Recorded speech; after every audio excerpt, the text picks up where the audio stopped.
Hello everyone and welcome back to the channel. I hope you're doing well. In today's video we're going to be talking about something which is massively talked about on the forums and on Facebook and basically in any kind of format that involves a Focus RS, and that is the Ford Focus RS Mark III reliable? And today we're going to basically talk about my experience and kind of my thoughts on that from owning one for coming up to about 8 months now. So let's get into it. So if you ask me, after about how many months? After about 3 months of ownership, I would have told you no, it is the biggest pile of crap you could ever own, because obviously my engine blew up. So the reliability function for me was not great, but it is different now. And I think that was the onus of buying a 16 plate Focus RS, because I bought one of the original models that was brought into the UK. It's a 16 plate, so one of the first models that they'd brought over. It had only done 20,000 miles, but it had the Mountune M400 pack on it at the time. It had the head gasket replacement as well, which, as you would probably know, is one of the biggest issues with reliability that the Focus RS suffers with.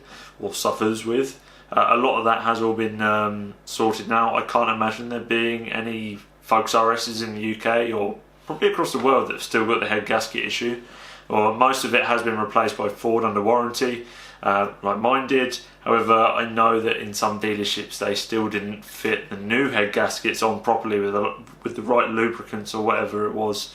Or fluids, I can't remember what it was, but there was some controversy around that. But other than that, mine all got sorted. So technically there was meant to be nothing wrong with it, but it blew up after about 3 months of ownership.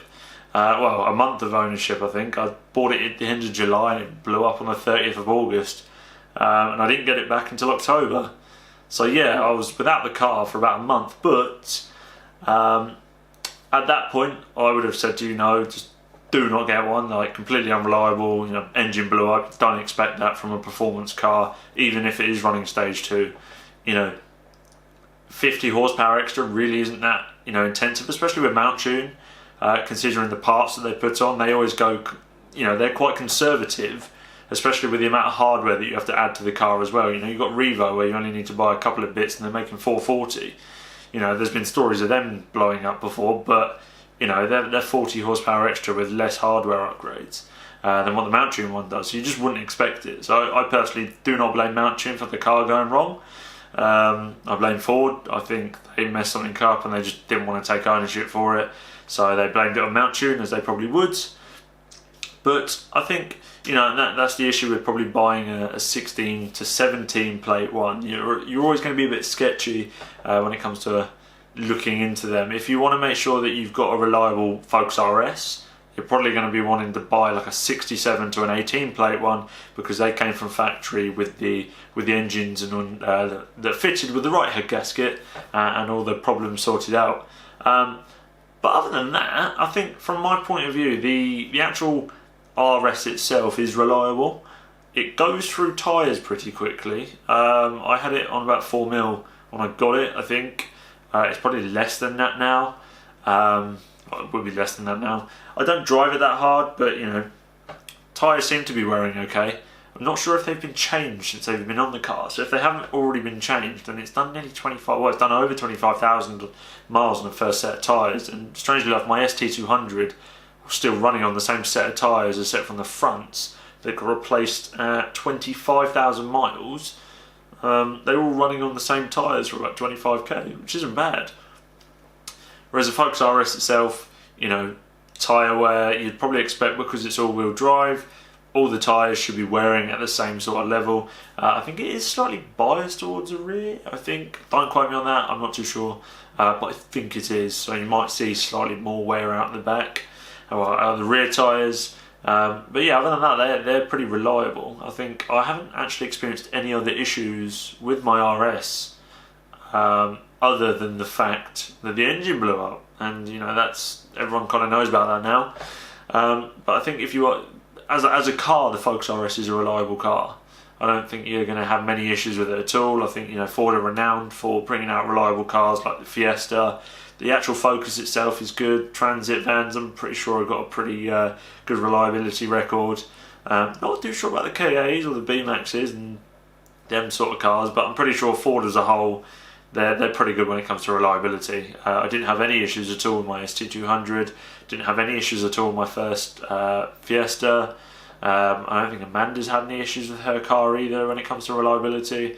They've been pretty good actually. I think the clutch is probably on the way out in that, but you know, it's done about 50,000 miles nearly, so you'd probably expect it to. Actually, you probably wouldn't expect it to. You'd probably expect it on the 70,000, 80,000 mark on one of them. But anyway, back to the RS. Yeah, I think if you're going to buy one, buy an 18 plate. I think they're 67 18 plate car. They're definitely the ones that are more reliable than the older ones.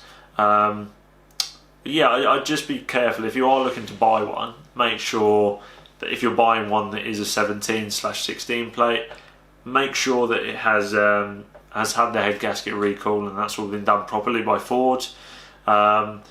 Strangely enough, Ford say they've got these RS approved dealerships. I'm pretty sure most Ford garages should be able to deal with an RS, but they do turn around and say, actually, it might have to go to one of our Ford approved RS dealerships. Bit strange, but that's just how they operate. So if you want to do that and you know you are looking to or in the market to get one, make sure it's been done properly as well. If it's had any mount tune upgrades and you want to keep it within warranty, make sure it stays under 375. If you go 380, 400, yeah, the warranty's out the window. Fortunately, that was the case with me. So luckily, the dealership I bought it from paid out, and it was about £8,500, which really wasn't that fun. But other than that, I haven't had any issues with my RS since having it back. It's been completely fine. I think the only thing that bugs me a little bit is I get a lot of rattling in the cabin. I don't think that's actually Ford's fault. I think it's more the actual Recaro seats, because it's had the JCR Developments lowering kit. They rattle around a bit. I think because they've been lowered and they're not on the standard stuff that Ford put it in with. People have commented on my video saying I don't get any cabin noise except from the sound of the engine and the exhaust. But no, mine rattles around a little bit, and I'm not too sure whether that's the car itself or whether that is the seats because of the lowering kit. I'm pretty sure it's the seats because of the lowering kit, so I wouldn't worry too much about it if you are getting one without the lowering kit. But no, I think reliability in the car itself, no, it's fine. I wouldn't be worried about buying one now. Even after my experience, I'd probably still buy another one in some essence, but I'd probably want to go to the Edition. But then again, I have heard stories that I remember someone messaged me on Instagram saying that he bought a 2018 Edition and the engine went, and he hadn't touched it, and the engine went at 7,000 miles. So yeah, these things are a bit tricky when it comes to the Focus RS, because they have that dilemma of, is it gonna have any issues? Is the engine gonna blow up? Because so many of them did. They probably had more issues than they anticipated or wanted.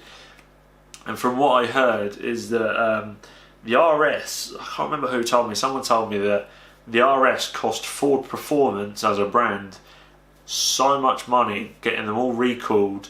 Cost them millions to get all of the RSs sorted out that they ruined by putting the Mustang head gasket on it, which you wouldn't think makes such a big difference, but it does, and it just caused so many issues, which is why the dilemma is there. Is it going to be a reliable car? The overall answer is yes, it is a reliable car. It's a Ford. They tend to look after you most of the time. Unfortunately, in my case, it didn't. It was just like, I've been a Ford fan and lover and enthusiast, and he still can't even look after me. I produce content around the cars, and they were having none of it. They just didn't care. They were like, Mount Tune's fault, not ours. Pay up the cash. So just have to deal with that. But other than that, the car is perfectly fine. I haven't had any other issues. The car's been running fine since I've had the updated remap. It has actually been running now on a M400R tune by Mount Tune. So yeah, it's been running well now, and it's slightly more refined, slightly more tuned, I would say. It feels better to drive, and it's not as it's very beastie as you'd call it, but it's kind of more, you feel like it's better put together than what the M400 package was itself. So yeah, other than that, the car is reliable. So if you are going to buy one, or thinking of buying one, I'd do it. Just make sure you take precaution if you're buying one that's a pre-67 plate. So anything from a 17, 66 or 16 plate, just be cautious. The 17 plates might be okay, I'm not too sure. I think they're okay, but just be cautious. Make sure it's had the head gasket recall done, like, as a major thing. I'd be wary of ones that have got high mileage,